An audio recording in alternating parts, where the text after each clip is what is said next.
always helps. I really do. I had last week That's what you're saying. God bless you. 76 more subscribers. More. I'll put it on Facebook.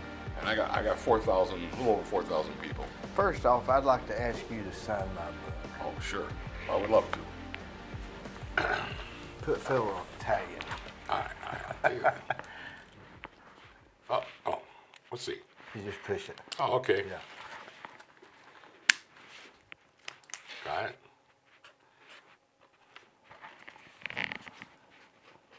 Ron, how do you pronounce your name? Tripodo. Tripodo.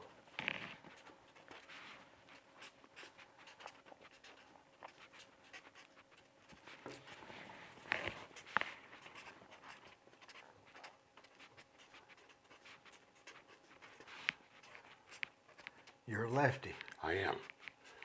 There's a story to that, too.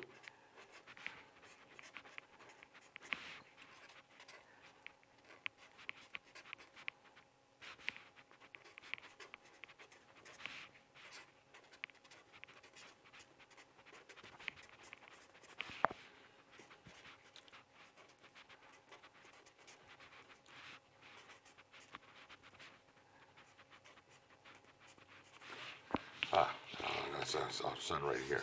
Perfect. There you go, I bud. really appreciate that. Oh, you can. This Have you read it yet? I got it on audio also. Were you reading it? Oh, no. That was the narrator. He sounds like you. He does. He's a professional voice actor.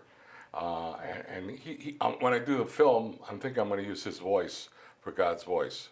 Is when I'm planning it. He's got a very good voice. Oh, he does.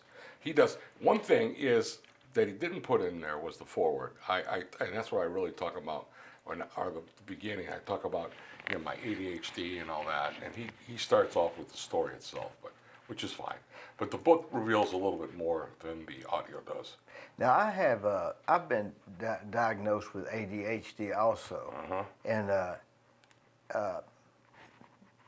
it's hard to explain, isn't it? It is. But there's brilliance in that. If you're deficient in one thing, it probably gives you a little bit more in something else. And I didn't realize, for me, is that I do have writing skills. I am a writer. And, if you wrote this book, which you say you did, it was very well written. Oh yeah. And I don't know anything about good writing, but it just there weren't any stalls. It was on to the point, and on to the next thing, and on to the next thing. Yeah. Well, one thing, I had the Holy Spirit sitting on my shoulder without a doubt. I had a great teacher. The teacher that helped Patsy come back, she gave me a crash course in English. Linda. No, Linda was her caretaker. Right. Muriel, okay, who was one of her teachers that taught her the math and English, Patsy had to relearn everything. Okay, her mind was her brain was completely wiped out. But it's amazing what the power of God can do. But in saying that, she's the one, okay, that came in and gave me a crash course in English, punctuation. She writes at the end of the book, which is not in the Bible, first 4 chapters she was pulling her hair out with me because I was like, whew. But I got it. I mean, after I got to the 4th chapter, I started to realize, what I had to do as a writer to make this thing work and what I wanted to do. And I truly believe that God put in my heart, He wanted me to be able to write in a way that people that don't read much will love this, and people that are avid readers will love it. That's almost like an oxymoron. That doesn't happen. And I have so many reviews, if you go to Amazon, talking about how easy this thing is to read. A lot of people say they pick it up and they don't put it down until it's finished. One sitting. I had somebody about a week ago say she never reads books, but she read this one. So my goal of what I wanted to do is actually becoming reality. Do you think you could write another book this well, or do you think God helped you to write this one? That was a one-off sort of thing. Well, I think I can write again. I wrote a screenplay. So since then, I've wrote a screenplay. Okay, I got to. Referring to the book? Oh, absolutely. I'll share a little bit with you. So I write the book, and I got a good friend that works for Movie Guide. Movie Guide is a nonprofit organization that lobbies Hollywood to make better films and more family-friendly. I know this guy, Michael Hall, became a good friend of mine. So he knows a lot of the producers and writers for Christian films. So this guy, Kerry Solomon. Now Kerry was Jewish and he became Christian. Well, he did God is Not Dead 1, God is Not Dead 2, Do You Believe? He did Unplanned. He's made some good movies. I send him the book, right? He reads the book. He calls me back. He says, Ron, it's a great book. He goes, I wouldn't know how to write it. And I said, okay, well, man, he's just blowing me off, or whatever. So I see him 6 months later. I got invited to one of the gala parties at Movie Guy. He's there. We get introduced, and later when we're up in VIP room, he comes up and he goes, I want to tell you something. God put in my heart, he wants you to write the screenplay. And I'm like, there's no way. There's no way I can do that. In fact, I talk about that in the beginning of the book. Me write a book, Lord, you got to be kidding me. Now, you write a book, that's like driving a fast car.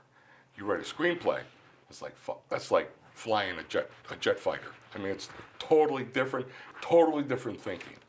So I said, well, he's probably just saying that because he doesn't really want to write it. So I go home and I'm brewing on this thing for like 6 months. And I meet with my friend, Michael Hall. And I said, Michael, I want to write this next book, Free Will Equals Choice. And I got a great idea for it. And he goes, you need to write the screenplay. And I go, but I can't. And he looks at me and goes, all things are possible and God's in it. And it just hit me like a bolt of lightning. Again, I call Muriel. And she comes over and we get these books, How to Write a Screenplay, literally for dummies. So she's reading it out loud while I'm reading because I absorb a lot more when I hear it. So as I'm reading it, she's actually verbally speaking about it. So we go about 2 months learning this trade or art, or whatever you want to call it, and we start. And we did what they call a storyline of what we want to do and what we want to accomplish in the film. So I've been working on it for 3.5 years. Now Muriel, after about the first 8 or 9 months, then I went on my own. And it took me a long time to become a screenwriter because I thought like a writer. So when you think like a writer, words are very powerful. Words are very powerful in a book. But in a screenplay, words are not powerful. It's visual. It's telling the story visual. Because you only have about 110 to 112 pages, okay, to write a screenplay in. So you have to have visual. It's a whole different mindset. So I was always thinking, okay, how can I write better? How can I shorten things up? How do I get the dialogue? And then I met this gal named Susan St. Peter's, and I gotta tell you what, she is a saint. And I met her. I went to a writing school, a writing class, the Movie Guy had, and I met her there, and she just opened my mind. She took my screenplay, she went over it, she told me a lot of things to cut out, do this, do that, and I started reworking it. And then she started telling me more visual, more visual, more visual. And I wasn't getting it. And maybe, I don't know, 6, 8 months ago, maybe a little long, 9 months ago, I got it. I actually could write like a screenwriter now. I can actually look at something and say, nah, I need to put that more visual. I need to do this more visual. And what that does is it makes the film just more powerful that way. And even to the point where I've got it very detailed so that, a good director, who I'll tell you who I want to direct this, is Mel Gibson. In fact, my attorney from Hollywood has reached out to the producers or his agents, I'm not sure which one was, and they took a look at my Amazon reviews, and they looked at the website, and they said, if you get it funded, Mel would be very interested.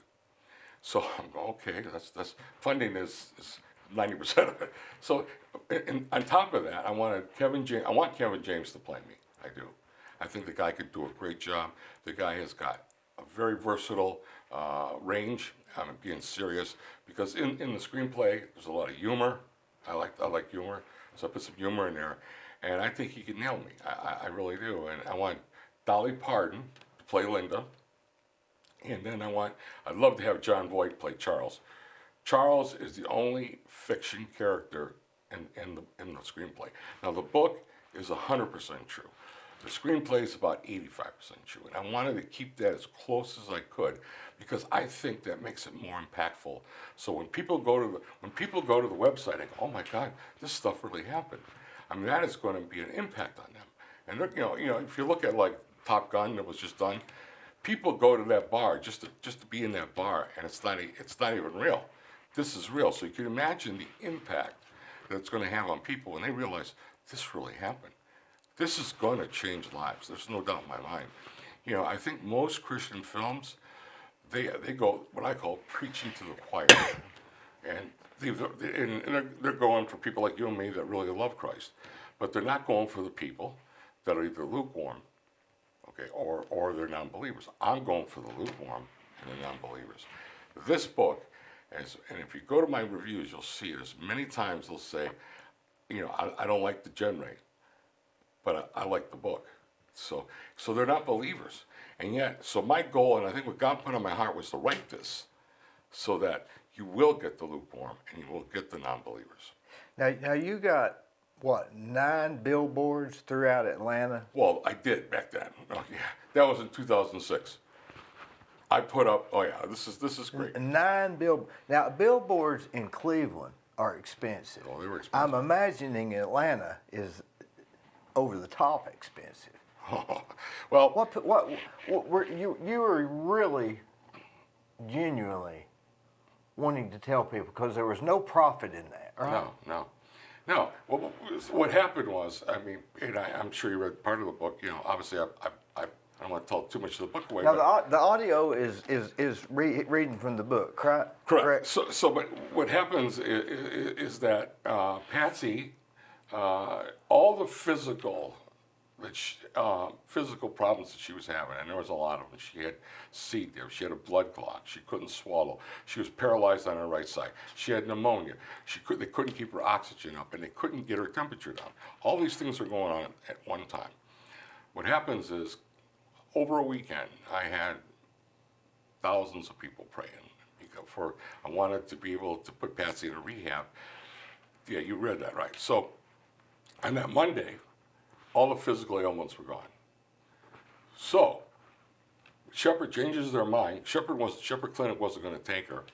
On their own, they changed their mind and called Duke and said, we're going to take her. So, Patsy had to get ready to go from Raleigh, North Carolina to Atlanta. So they had to put a permanent feeding tube in her. And the nurse comes out after they surgically put it in, and she goes, "Oh, don't worry, this is state of the art. It'll last for years." And I said to her, "Ma'am, it won't be years, it'll be months." And it wasn't even months, it was like 2 days, 3 days. Patsy could swallow. The doctor gave you the crackers. Crackers, correct. So, what do? I go to my pastor and I said, "I want to put up billboards," and he's looking at me like, was this guy crazy? But he was listening to me, and I said, "Look," he goes, "Well, why don't you just wait until she's healed, totally healed?" I said, "Faith without action is dead." I go, "I know what he's going to do. He told me." And the thing about it is God will put something on your heart, but you don't hear his voice. I've heard his voice. And you know who else has heard his voice? John Voight. Tucker Carlson interviewed John Voight, and John said that God spoke to him. So I'm hoping and praying that I can get to him and get some interest from him. It was the voice you said in the book was so real that you thought your friend had said it. Oh yeah, well, it was so majestic. It was so echoing. And did it sound like his voice, or just it was a voice like I can't even explain it. Dee. Does it give you chills? Oh yeah. And what happened was, I'm looking around, who said that? And I opened the door, I go, "Dave, what did you say?" He goes, "Ronnie, I didn't say anything." I go, "Dave, what did you say?" He goes, "Ronnie, I didn't say anything. Get in the car." So I close the back door, I get in the front, and I realized it was God. And I mean, how many people does God speak to? I don't think that many. And why he would pick a wretched guy like me is beyond my belief, but he did.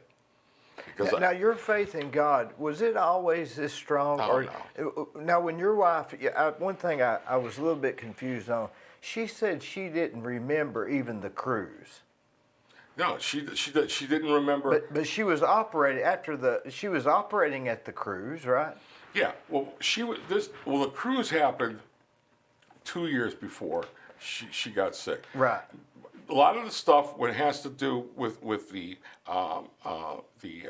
virus, she's forgotten, which is probably a blessing. So she, most of her memory from the past is there, except for when she had that episode on the ship, and then obviously the whole time period when she was sick. But what's interesting about all this is that this virus is so lethal that it eats your brain. It's like having shingles on your skin, and how it eats your skin. It eats your brain, and one thing about your brain, there's no cells to reproduce the brain. So once it's gone, it's gone. And God, Patsy, when she got into Shepherd, all she had was her lower cortex, and that's the primitive part of our brain.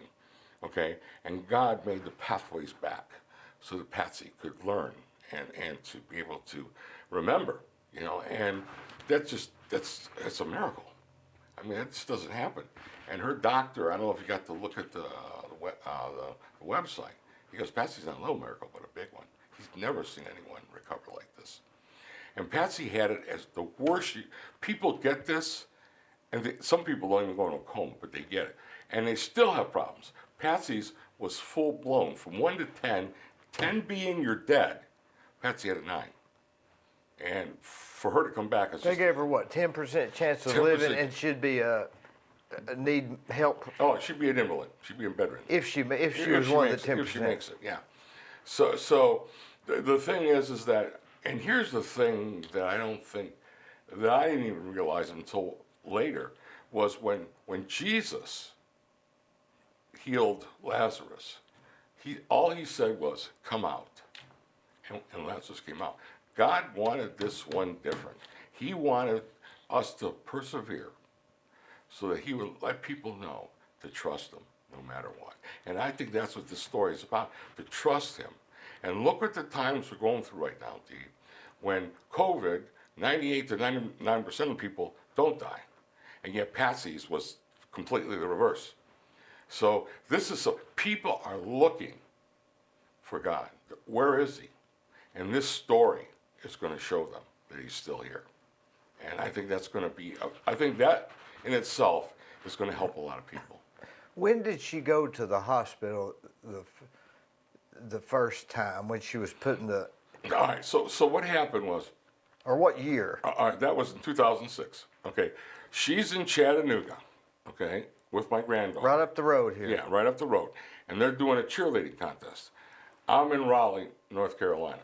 Okay, I went to Duke because I always have a weight problem, so I'm always trying to lose weight. So I'm at their fitness center.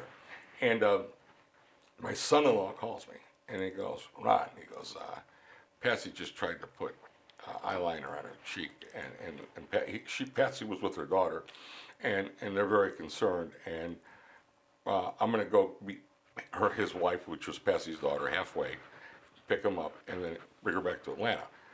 And I go, okay, you get her home, I'm on my way home. So I get on a plane, I get there, and my son-in-law picked me up, and Patsy wouldn't come. Now Patsy, she had this episode, but then she came back, okay? Just like she did on the boat. So I get home. So I try the Gestapo tactics. You're going, Duke, we're going right now, get your stuff packed. And she's very stubborn. She said, no, I'm not. I got too much work to do. And I'm going, and we're arguing, right? Yeah. And it wasn't working. And I got on my knees, and I begged her. Because I knew it was serious. And then my son-in-law, he said, Patsy, listen, there's something, there could be something serious here. And then I think begging her, I think I got her attention. And then we took off. I grabbed her, my dog, so my dog came with me, grabbed my dog, and we flew back to Raleigh. And they had a week. Billy the Kid, yeah, great dog. So what happened was, they just put her through all these tests, I mean major tests, for a whole week. And they couldn't find nothing wrong with her. Nothing. And that Friday night, we were having dinner we were having dinner with some friends from Duke, and she was very quiet. And I was like, okay, I didn't think too much of it, but that next morning, all hell broke loose.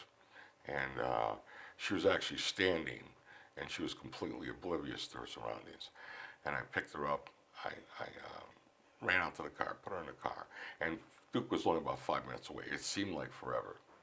And we got her there, and then, I don't think Duke even realized what was going on. This is so rare. It's a very rare illness to get, because when you get shingles, okay, usually, okay, it will never go up your spinal cord. In her case, it went up her spinal cord and up into her brain because her immune system was weakened. And a lot of it had to do with she was always working and not taking care of herself the way she should have. So, anyway, we go through all these steps. I get there, I get her in the hospital, and you read in the book about some of the stuff that was going on, and then they get her temperature down, so they give us a room for that night. And then I have sleep apnea, and I had my sister fly in to stay with her. I wasn't going to leave her alone. So, and I couldn't sleep there because I got to sleep with a machine. So I wanted to leave, and she became a 2-year. She was a 2-year-old. She was a 2-year-old before she went into the coma, and then when she came out, she was still a 2-year-old. So, and I didn't put the connection together right away, okay?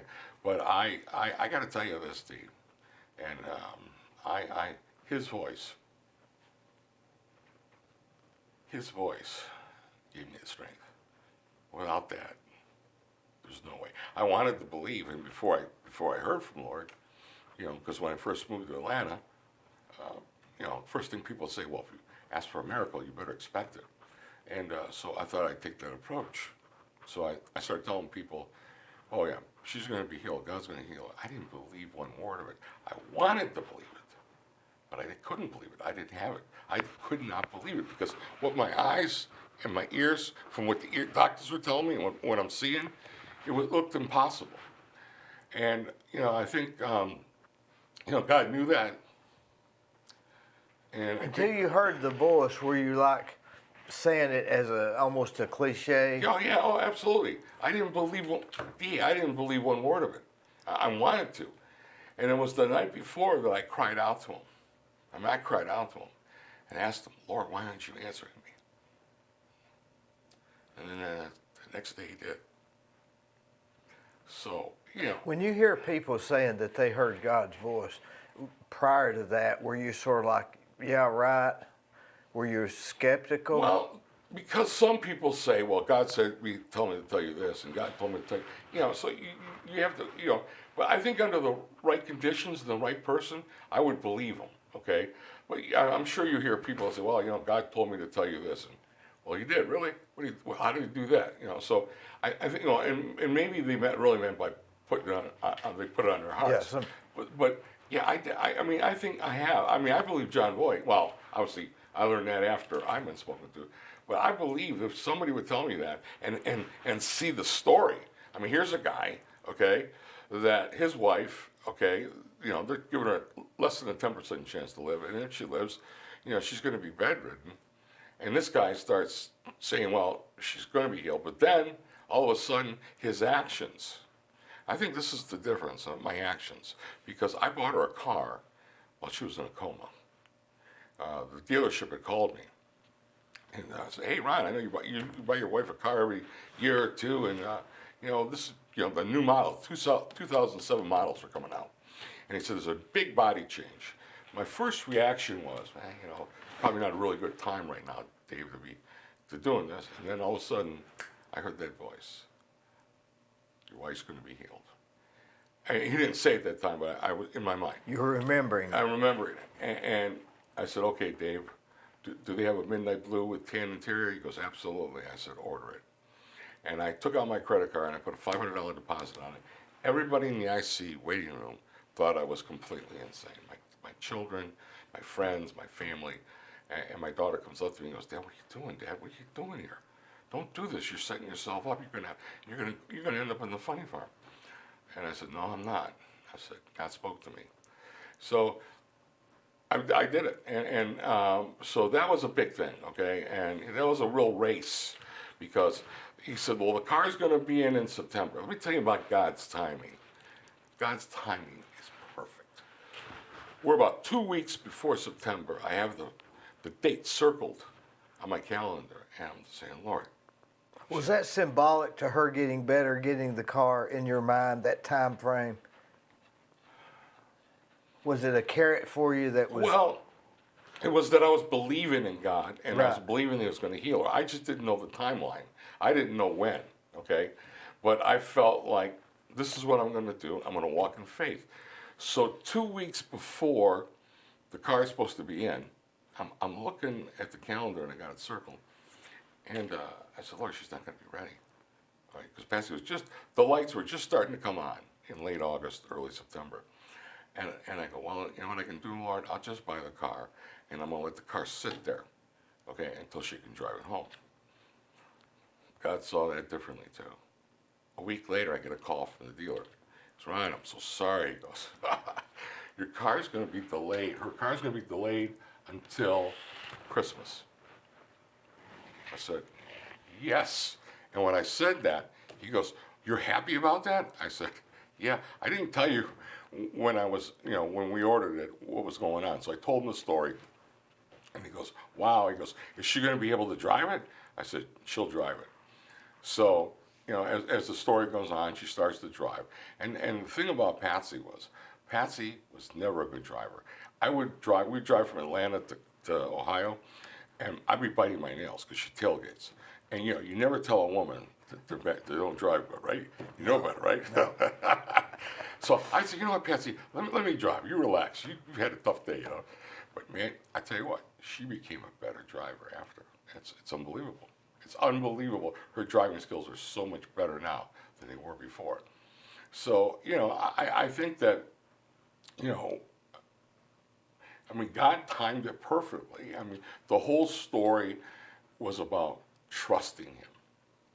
There's an old saying, Dee, faith without action is dead. And that not enough people put the faith. The Lord said that you could, the size of a mustard seed could move mountains. So faith is, but here's the thing with me. I didn't have the faith. God gave me that grace for faith. He spoke to me because I couldn't have had it without it. There's no way. I don't want people to think I'm some kind of superhero because I'm not. It's His voice. It's His grace that He gave me. Why He chose me, I have no idea. And I'm just thankful He did. And so it's hard for people to have faith. But it's stories like this that give people that faith. It's when Jesus was on earth, what did He do? He performed miracles, right? Why did He do that? So that people would know that He's the Son of God. There was a purpose to that. And I believe there's a purpose for every miracle. Now, did God know what I was going to do, write a book and a screenplay? Absolutely. I had no idea. But He did. Is that why He did that for me? I don't know. I don't know. I can't figure it out. But I think the thing what really, really makes me think is when He spoke to me, He said to me, Ron, this is not about you. This is about me, and your wife's going to be healed. Now, I got the first part. This is not about me, he said, because I was so worried, what kind of life would I have if my wife was an invalid? Then He said to me, this is about me, and I had no idea what He meant. And then He said, your wife will be healed. I got that. It wasn't until after I wrote the book, before I started the screenplay, when He was saying, this is about me, He wants to be glorified. And I think when we glorify God, who benefits? We do. That's how unselfish He is with His love. That even in His glorification, we're the ones that benefit. So I truly believe that this story is going to bring people to Christ. I have no doubt in my mind that it will. And it's the way it's done, and it's documented. And I've got, ABC, Channel 2 did a special, 700 Club did a special. So there's documentation there showing it. And then actually the doctor's saying, Patsy's not a little miracle, but a big one. So I have the documentation. So when they go to see that movie, when they go to see that film, and they go to that website, it's going to blow their minds. And it's going to just give them faith like they've never had. And you want to do this because you want to tell the story. Yeah, I want to glorify God. I want to glorify God. That's what I want to do. That's what he wants me to do. Because that's what he meant. This is about me. So, it's the things that I'm piecing together. Up in 1994, I got saved. Prior to that, I was a bad guy. How old were you then? I was, I was 43, 42. And Where did you grow up? I grew up in Cleveland. Cleveland, Ohio. Cleveland, Ohio. Yeah, grew up in Cleveland. And, in a typical Italian family. My grandparents were immigrants. My parents were firstborn here. And, so. I'm Italian also. So I know. And I love it. And can you tell? Oh, not really, but in a way I can. In a way, yeah, I think I can. Yeah, the more I look at you, yeah. But I think I do think that in this, about why God did it this way, the timing, everything. So now I want to finish the story with this. The car dealer says, okay, it'll be at Christmas, right? Patsy takes her test on December 21st. In the state of Georgia, if you have any kind of brain injury, you have to retake your driver's test. She passes the test. We drop Linda off at the airport. We're driving back.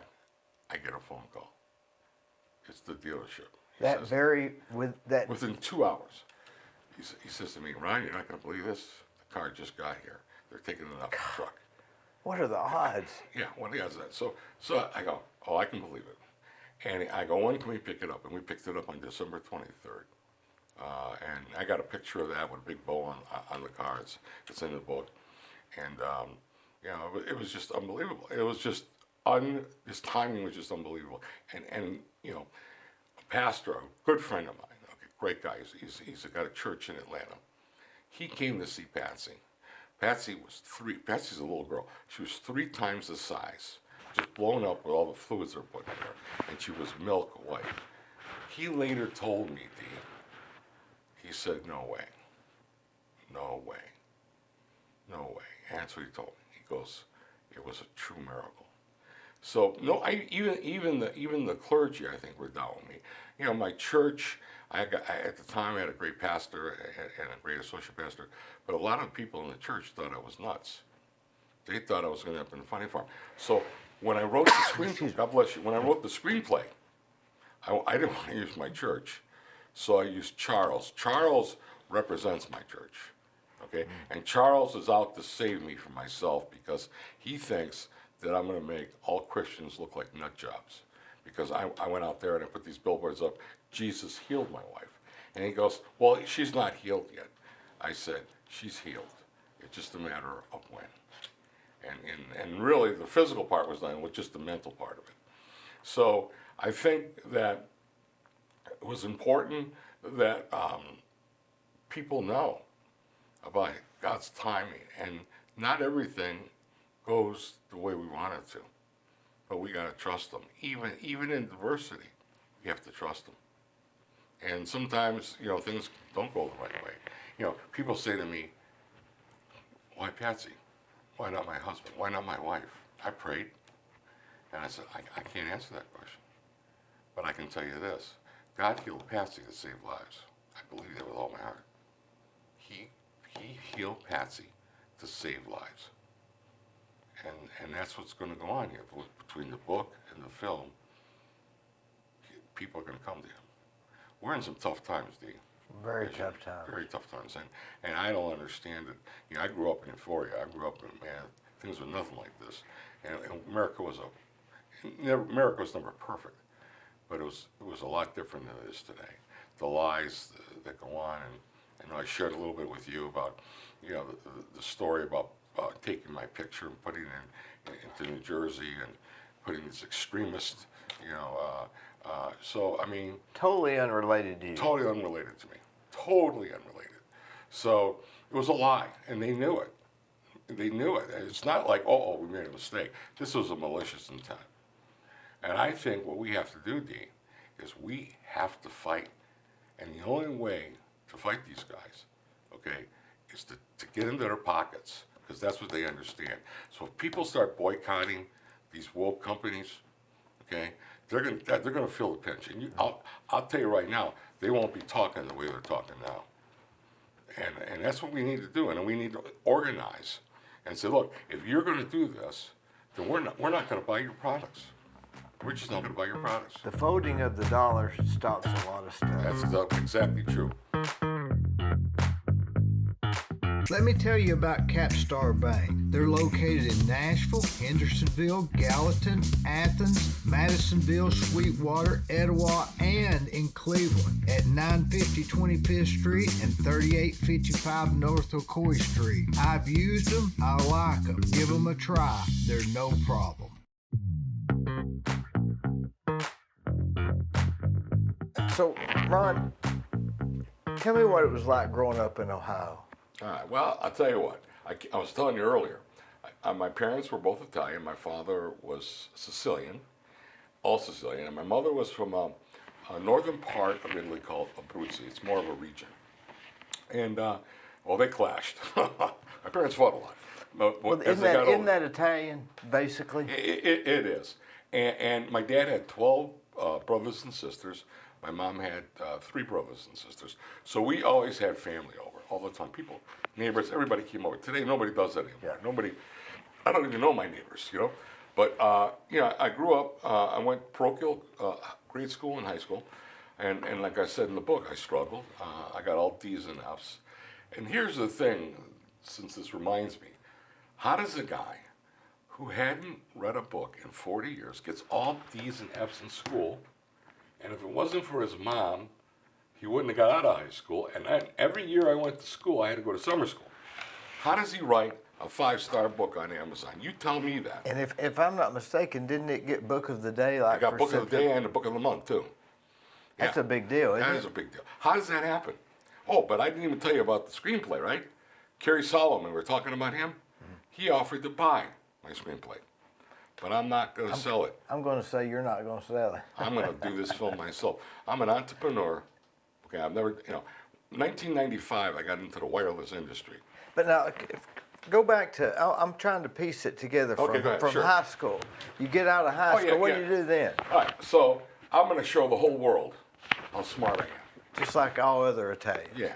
And I built business, and I met Pat. I really got successful when I met Patsy. Patsy is the wind beneath my wings. How old were you then?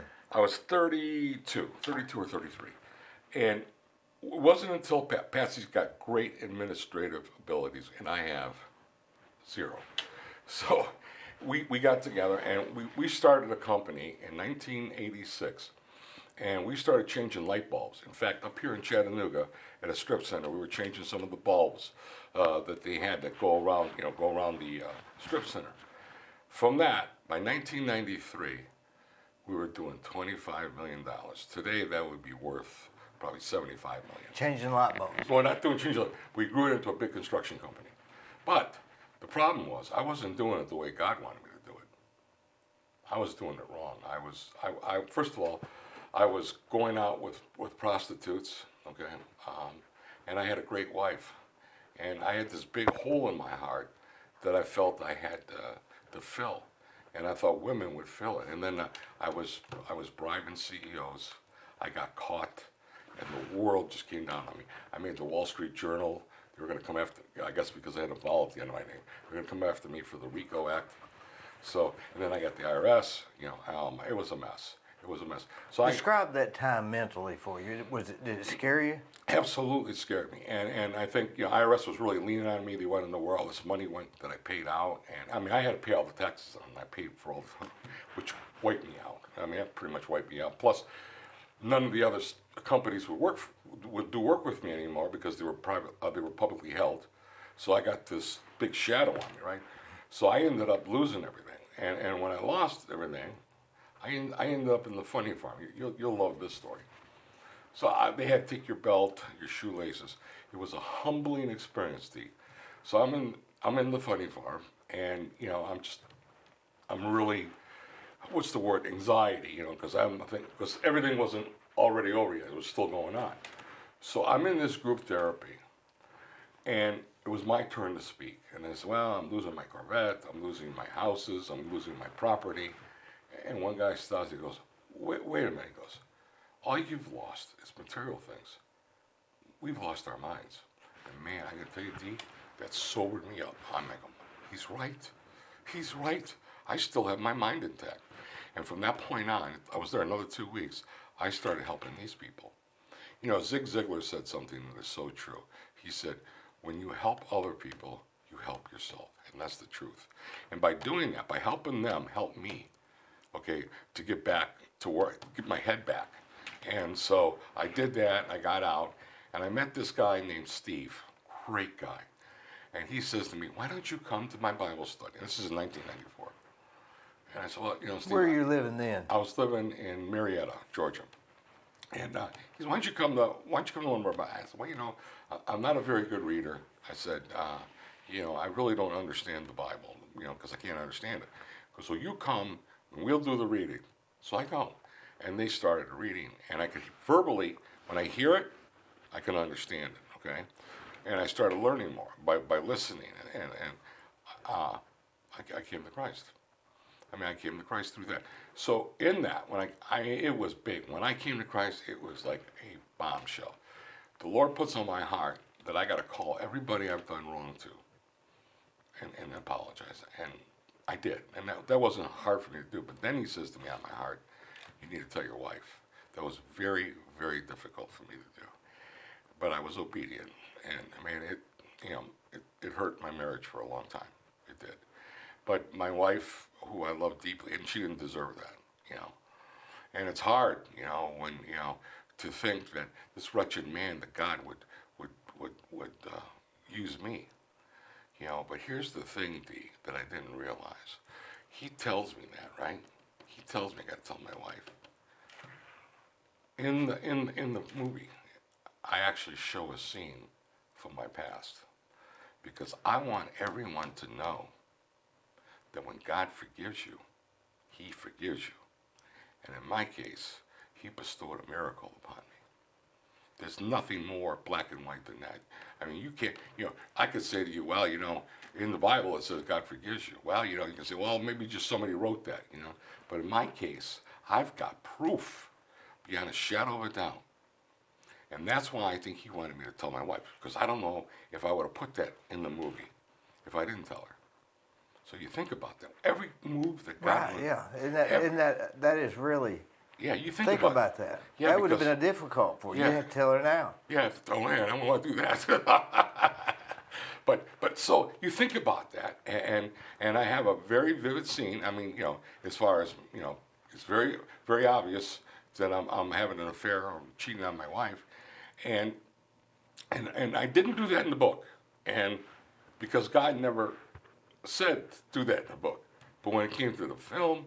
But you weren't doing that from the time she got sick, right? No, 94, that was it. Yeah, right. No, there was a great temptation that I talk about in the book and in the movie. But no, but what happens is, and this is the unbelievable part of all this, is that he says, when I went to write the movie, you're going to put this, you know, on my heart, he goes, you're going to write a scene in there about your past. So at first, you know, I got this gal that wanted to write the screenplay. Well, she wanted like $5,000, and I didn't have it. Okay, I didn't even tell you that part about how, we'll get into that later. But so I, you know, and he just kept saying, you know, you got to do this. You got, you know, it's been on my heart. And I told you the story about Michael Howell, so I get started. But she says, don't put that scene in there. The Christians will hate you. I said, really? I said, so tell me which one isn't a sinner.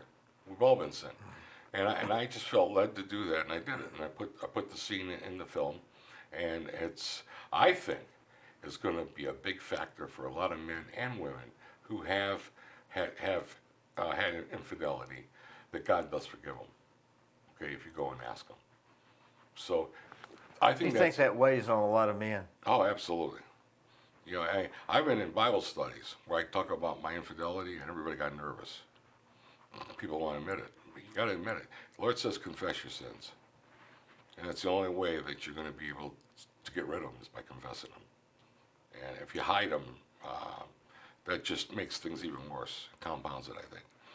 So I do all this, and I was telling you why, and I didn't realize it until I'm writing the screenplay, that I know why God wants me to do this, because he's going to show everyone that when he forgives you, he does. I mean, Dee, it doesn't get more clear than that. I don't see how people can take it any other way. Why would he bestow a miracle upon me if he didn't forgive me? Right. I mean, really. So I think that is an important thing, and I think, obviously, I feel sorry for the young guys today. I don't know if I can handle it today. When in the book, which is the true story well, it's kind of true in the movie too, but in the book, really, there was no Jolene. I just made up Jolene. But 2 women that day hit on me hard. I had come home, and they hit on me hard, and I went to my pastor and prayed, okay, because I was being weakened. That night, I wanted to go out with both of them, and I mean, I'm fighting. Finally, I took 3 sleeping pills. If I wouldn't have taken those sleeping pills, Dee, I would have probably caved in. And if I would have caved in, I'd have never wrote that book, and I'd have never wrote the movie.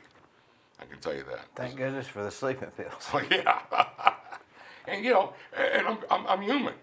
You have all this trauma going on around you, and you feel like you need something to comfort you.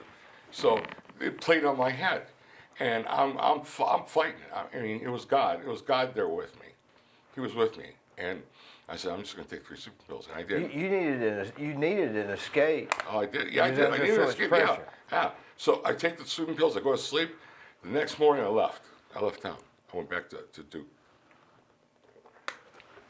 And doing that, I mean, so I'm still a weakling. Yeah.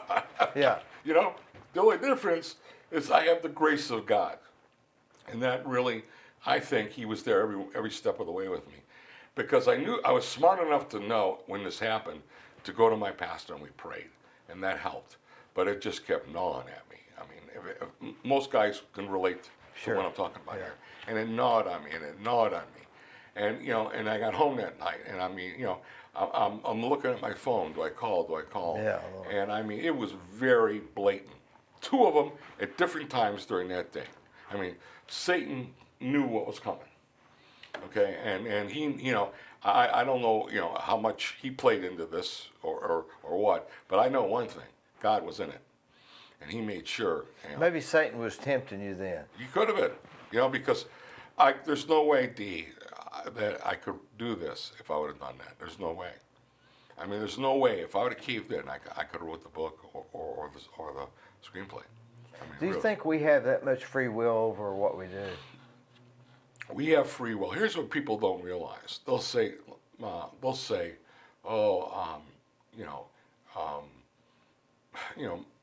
this happened to this little girl, and this, why did that happen? Free will is a double-edged sword. And what I mean by that is, free will is what creates sin. So a man can go out and molest a child, and it's his sin. Unfortunately, the free will is put upon that child, and that child's not deserving of it, but it's free will.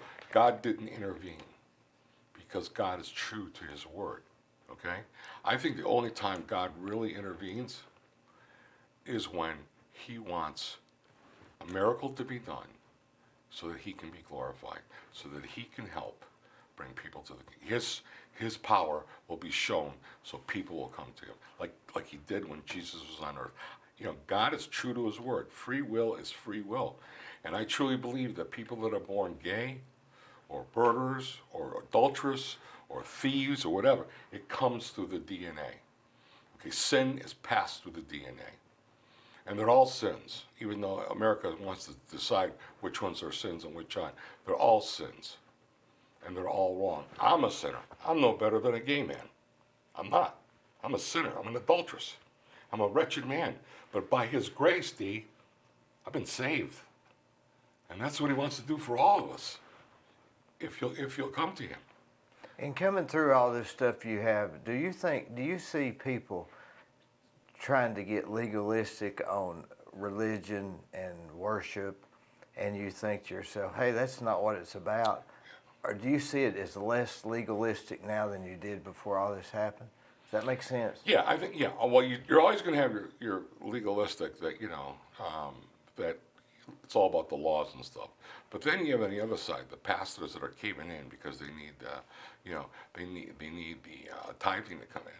So they're lightening up on what God really said, okay, and they're being cowards.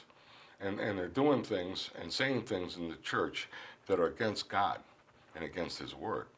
And I think that's a problem, and you can see that in some of the faiths that are out there, that they don't have the guts to stand up, People today don't want to stand up.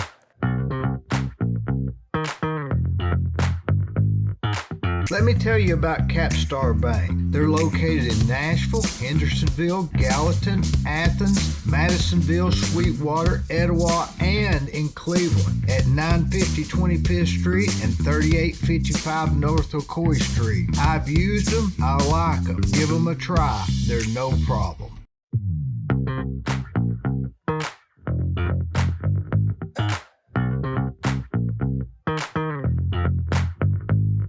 Hello, I'm Dee Burris, and most of you know me as a general contractor. In October of 2020, I started a podcast that I call The Discussion with Dee Burris.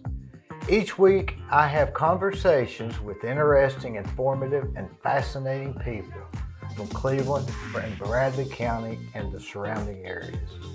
You can watch the discussion at dburris.com on YouTube and Facebook, where we would ask you to please subscribe, it's free, for updates and notifications of new shows. It's no problem.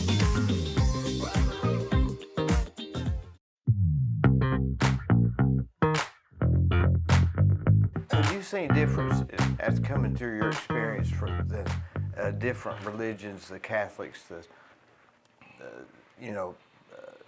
you think it's that specific that you have to be under certain specific religious beliefs, or do you think it's just the fact that you believe in God is the thing? Well, let me put it this way. God is all fair and He's all merciful. He's going to judge you by what you know in your heart and in your mind. So if there's something that you don't know, I don't believe He's going to hold that against you.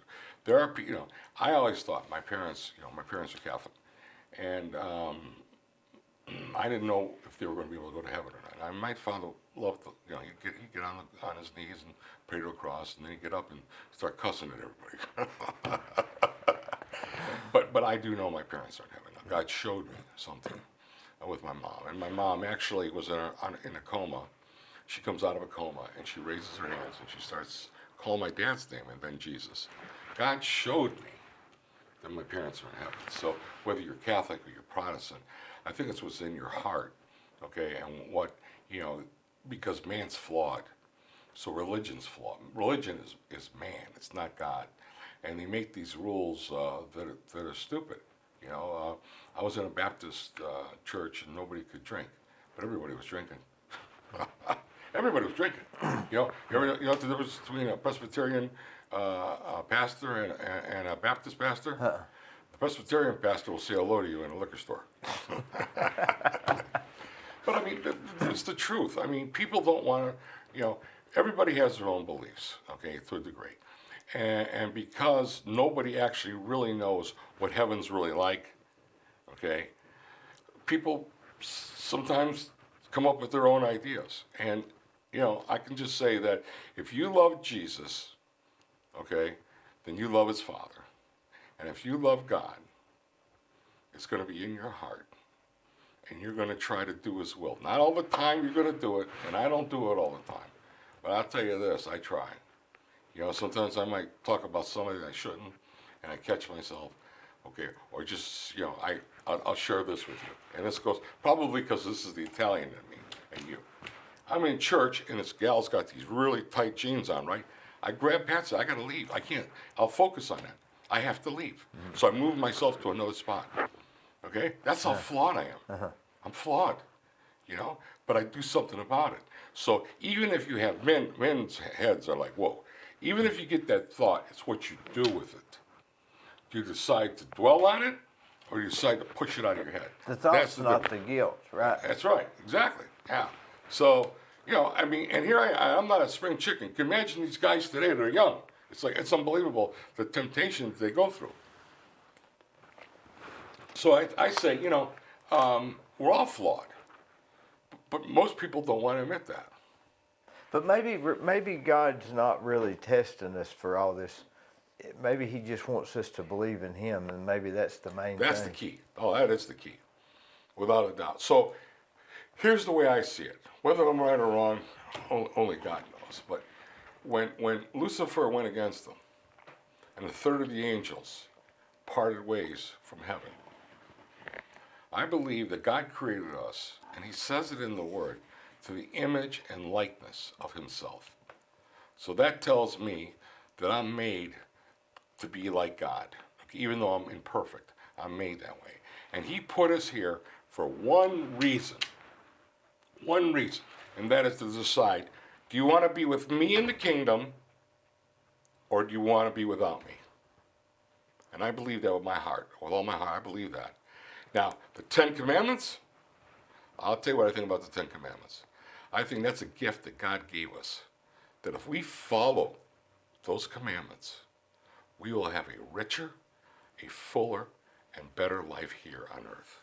Not necessarily follow these and you'll get there. No. More of a, here's what the better way. This is the recipe for life. This is the recipe that you follow to have a rich, full life. And it's not to say that there's not going to be problems in it, yes.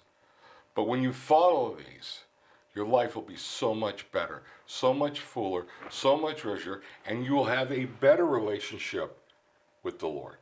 And that was written for the Israelites. Correct. Right? Yeah. That was for them, Yes. so that they could get along. Moses. So Moses. they could get along Absolutely. for 40 years. Right. Because after He took them out of Egypt, they went crazy. Yeah. So God saw that, hey, I got to give these guys some rules, okay, or things are going to get really crazy. So it's not like, you know, we sin every day. None of us, Dee, none of us are worthy.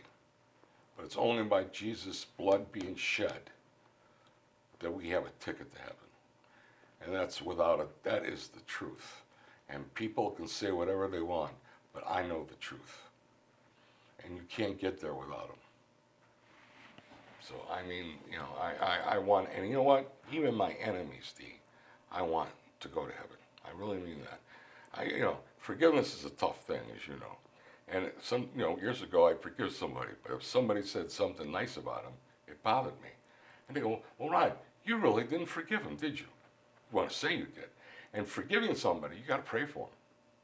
You have to pray for that person, and you got to ask God to forgive them. And pray for that person. Praying for that person gives you the grace that you need to be able to truly forgive. That doesn't mean you got to hang out with the guy, by no means, okay? But forgiveness is an important thing, because when you don't forgive, you hurt nobody but yourself. So. Do you ever go back to Cleveland, Ohio, and visit your hometown? I do. I was there about a year ago now. I went for a high school reunion. Why'd you move to Georgia? All right. Because that's a little ways. I want to be careful, because my children are probably going to see this. I didn't want to come. I didn't.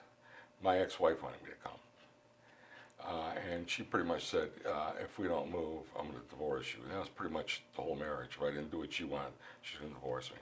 So didn't want to get divorced, I moved here. And then 2 years later, we ended up getting divorced anyways. So that's what brought me here now.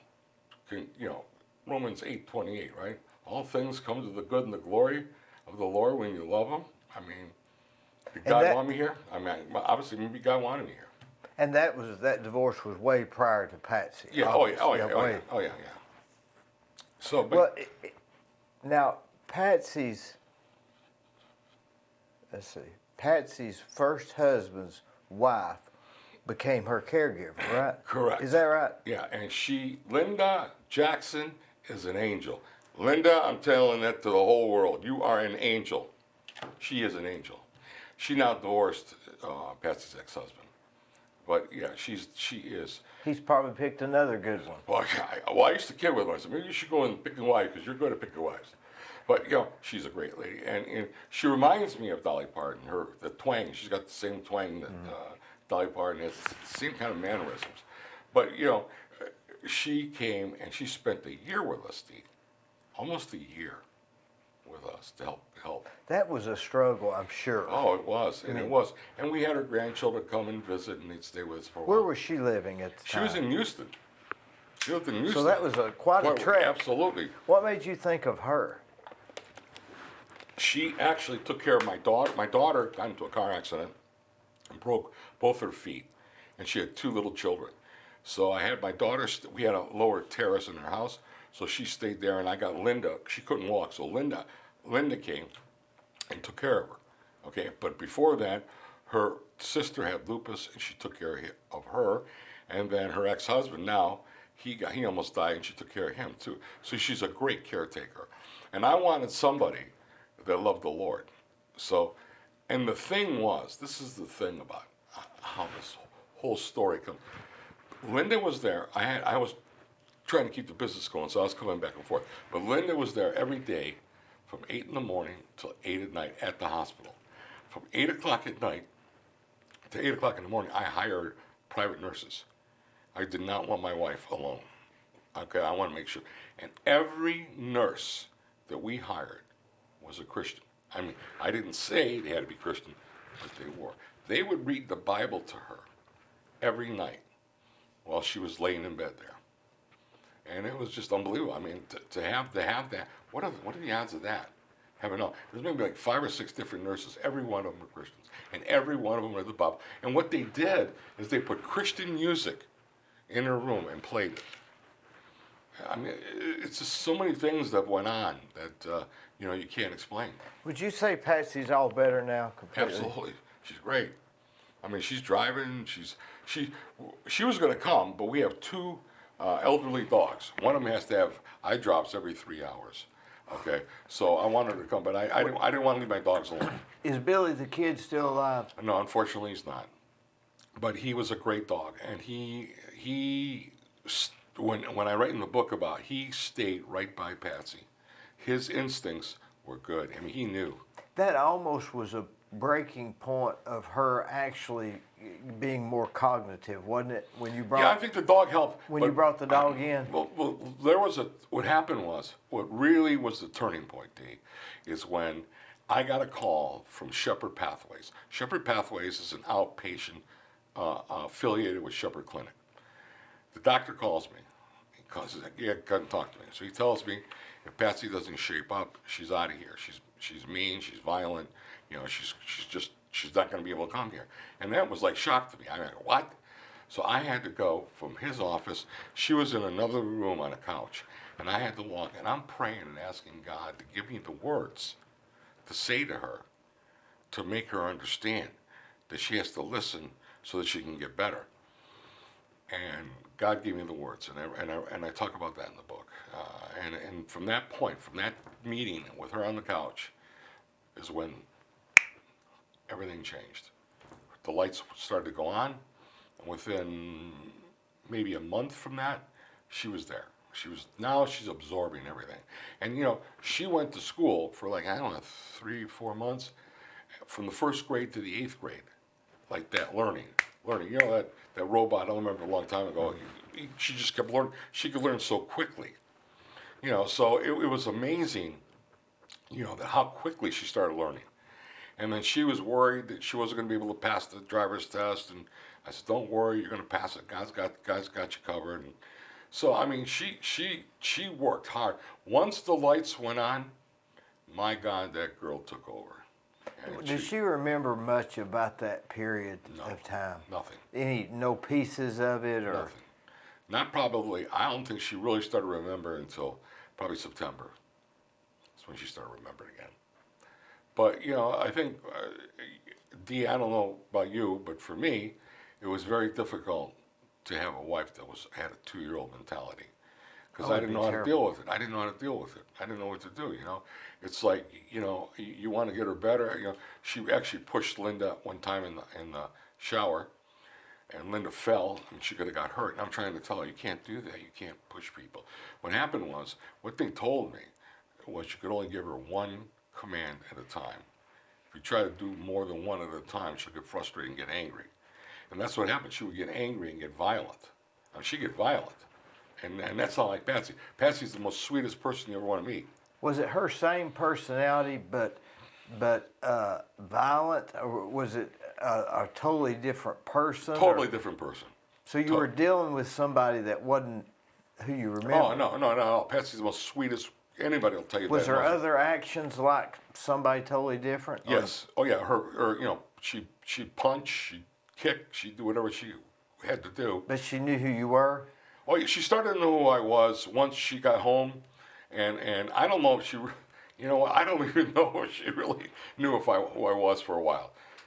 She doesn't even know, but she seemed to know.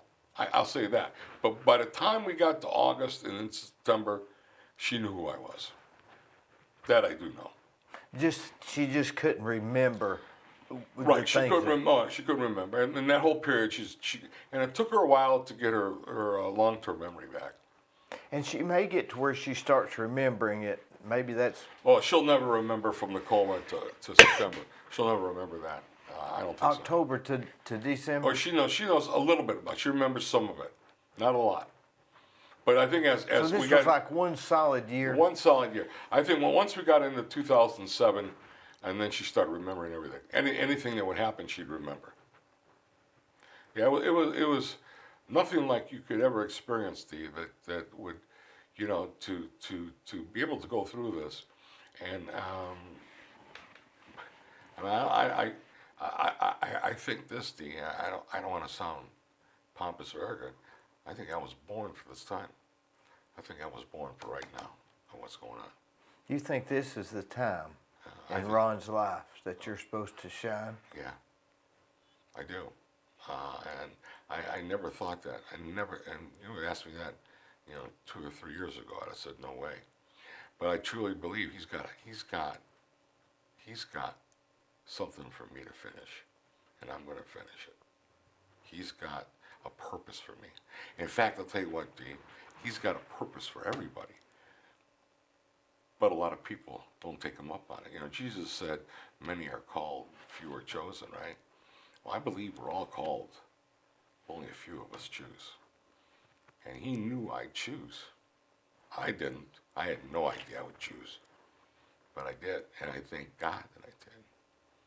And I mean, I struggled so hard, Dee, writing this book. I gave God every excuse in the book. Look, there's no way I can do this. There's no way. And he just kept pounding me. I mean, he pounded me. You know, and what he did is, and I even share this with you, is as a wealthy guy, in 08, I lost it all. And I had to go to work. And I talk about that in the book. Due to the economy.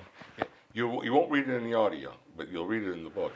I had to go to work. And every job I had, something would happen, I get fired. And that's not like me. Because when I was a kid, I used to get promoted in everything I do. And God wanted this book written, and he was determined. And I got fired from my first job. One of the vice presidents was putting materials on my budget. I caught him, and we had some words, and I got fired. Go to the second company. They were just kind of using me, you know, to build the company. They were going to get rid of me. And the third guy was, and it's not in the book, and it's not in the audio, but it's in the book. He's a Christian. So we start this company, and anyways, he wanted to do some things that I didn't want to do, okay? And I don't get into that. But he doesn't talk to me for 2 weeks. He comes back to me and goes, I've done fasting and praying. God told me to buy you out. I said, he did, really? I said, okay. So I knew the guy was full of, at the time I thought he was full of baloney, right? So I had partners prior in my other business. Before I had partners in it, and I talk about that in the book too. But what happened was, I didn't want to fight him. I said, fine. And I basically didn't get much. and I got out. And that's when I realized, man, what's going on here? So then people catch word that I'm leaving this Christian partner of mine, and they call me, hey, we want to hire you. I said, well, yeah, give me a couple of weeks. I need to think about this. I call them back. They never called me back. So help me God when I tell you that. They never called me back. And I called them twice. So what does that tell you? So that's when a friend of mine said, well, maybe God wants you to be a missionary. I'm going, nah, I'm not a missionary type guy. But then I started thinking, this is about me. This is about me. And he started putting on my heart, write the book, write the book, write the book. And finally, I'll tell you what I did. I actually went to the doctor, and I told him, I said, I don't want to tell him I was writing a book. I said, I want to try to get a job doing real estate, which I was going to try to do. And I go, I need something to focus so I could pass the test. And he goes, Ron, I've known you've had ADHD for a long time. And he said, I've got something, try this and see if it'll work. And it did. It really helped me. It helps me to focus. And I use it when I write. And it really makes a difference because for me, my ADHD was, if I looked at the page, I saw the whole page. I couldn't identify each line. That's why I had such a learning disability. Because I don't read well. I still don't. But I read. I scan. I don't read. I scan. So, I'm doing that, and people say, well, here's the thing about miracles. God uses man to heal. Man does make good products. They make bad products, but they make good products too. And some of the medications that we have, like antibiotics and different, if we didn't have them, a lot of people wouldn't be here today. So there are a lot of good products that unfortunately they're abused in some cases. But I think God has given man the creativeness and the mental intelligence, I believe, to do things that can be taken as a miracle, I guess. Things, people, these doctors that go to Africa and all over for these children that have these hair lips and stuff. Yeah. There is a lot of stuff that's done that could be a miracle. And you know what? He said he made us to the image and likeness of himself. So who's to say that these aren't miracles? Mm-hmm. So. Do you think that a lot of these coincidences we have said, well, that's a coincidence. Do you think they're all connections that God's working in our lives? Now that you're able to connect the dots. Absolutely, I do. I really do. I really think nothing happens by accident. People, Vince Lombardi, right? Mm-hmm. Great coach. Mm-hmm. He said, you know what he said? He said, winning isn't the only thing, it's everything. He didn't have it quite right. It's timing. Timing is everything. In sports, somebody meeting somebody at the right time, at the right place. Timing is everything. And today could be timing. Who knows? We'll see. God does. But timing is everything. It's not the only thing, it's everything. Ron, I've had a lot of people on the podcast, and I can tell who's very passionate. And you are probably the most passionate I've had on here. Well, thank you. I appreciate that. I really do. I have a mission. And I write in the book that nobody leaves this earth until their purpose is done. Nobody. You can get hit by a train, but you ain't going anywhere. And I believe that God's got purpose for us. And that, unfortunately, people go through their whole lives and they don't know what their purpose is. And each and every one of us have one. I guess just wait. Wait, yeah, or but God puts things on you. I heard so many people say, oh, I'm going to write a book, or I'm going to, and they never do it. And they never do it. Why? I don't understand that. I mean, it took an act of Congress for me, but finally, in my case, I was pushed by the Lord. But you have to do. If you're going to say something, do it. People think that success is a magical thing, and it's not. Success is two things. Doing what you say you're going to do always and being the very best at it. And when you're the very best at it, the money will follow. But if you put money first, you'll never be successful. You put the customer first, the patient first, the client first, and fill his needs, because he's got a problem and you've got a solution. And that's the way it works. And when you do that, you'll be sought after. And just like people say, well, do you want to make money on this movie? I say, well, I want it to be the very best. And I mean, Dee, when I say the very best, I'm talking a Hollywood blockbuster. I'm going to get Hollywood to think. They might not do it, but think that we can win an Academy Award. That's what I want to do. Whether they'll do it or not is another case. But I want them to know this is excellence. And if we're going to beat Hollywood, we got to be better. Our movies got to be better than theirs. And if we do that, we'll win. Because I truly believe that movies is what people see today more than ever. It's the biggest arena in the world for people to see. It's more than an audio or a book. That's right. Because if you look at this, Dee, what has TV and movies done? It has really hurt us because of the bad stuff that comes out now. And it's changed generations and kids and their thinking. We have to change that. We got to put out movies. I want to be able to start a production company. And I want to travel all over the world, the country, and finding stories like mine. Okay, not so much you have to be like mine. Because you don't have a unique story. No. I mean, it's unique, but you're not the only one that claims Absolutely. this. Oh yeah, but I don't know why others don't do anything about it. Some do, some do. But I want to be able to start a production company, and I want to be able to go out and seek people that have done something, have done God's purpose, and whatever that is, and make a film out of it.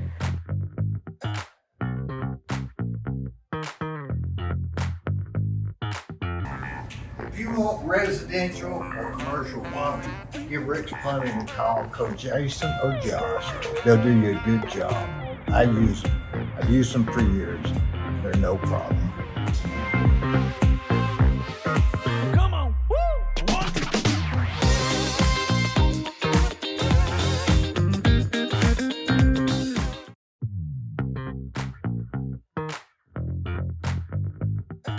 Ron, I can say this, you are not the typical run-of-the-mill, Bible-thumping witness of God. You're right. I could tell you that I was telling your producer here, Gwen, yeah, I love the Lord with all my heart and soul, even though I'm a wretched man. I love him, and I lay my life down for him. That's how serious I am about this. And I know, I see the path that he's taking me on, and it's just, I mean, it's going to be amazing. It's going to be amazing of what's going to happen here in the next year or two. And I think how this story is going to be able to really help other people understand. Because in the film, I talk about, well, Charles asked me, well, why Patsy? Why not my daughter? And, it was my faith. And I said, no, it's not your faith. I said, I wouldn't have had the faith either if God wouldn't have spoke to me. And I think that people have to understand that free will is free will, and he does not intervene in everything. But when it comes to his glorification, and the glorification is not selfish to him, but helps us to believe, to have faith. And that's what Jesus did on earth. I've never really heard it explained that way. That is really eye-opening to me. It is. You think about it. And I've never heard anybody put the free will against God's will in such a way. That's almost a different take for me. It is. And really, I mean, God's not a liar. I mean, free will, you can go out right now and you can go rob a 7-Eleven, or you could go wherever you want. You could do any sin you want, okay? And if you happen to get hit by a lightning bolt, it's just going to be that happened. Free will. The lightning bolt hits you. But people would say, oh my God, Dee went out there, okay, and God struck him with a bolt. It doesn't work that way. It really doesn't work that way.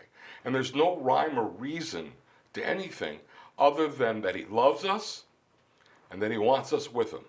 I know that.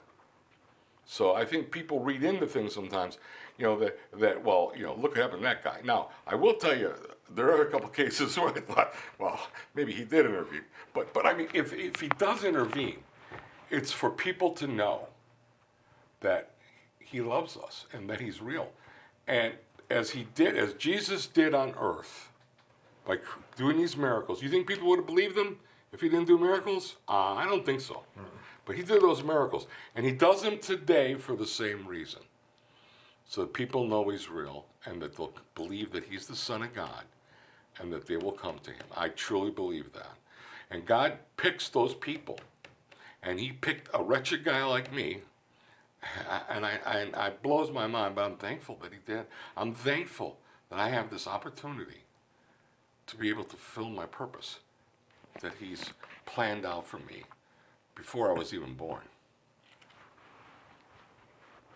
Do you ever lay at night in the bed and say, God, thank you for not taking Patsy? Oh, yeah. I got a picture on the wall, and it says, thank you, God, for my wife. I mean, Patsy's, I hope you get to meet her one of these days. She's the best. And I'm not worried of it. And that hurt me, too, because she didn't deserve the things that I did at all. She's been a very faithful and good wife to me. But what happens is men get these holes. Women, too, they get these holes, and they think the only way to fill it is through sin. And it's not. That's not going to do it. Ron, I saw this online, and something drew me to get it, and I did, and I called you. How do people get this book?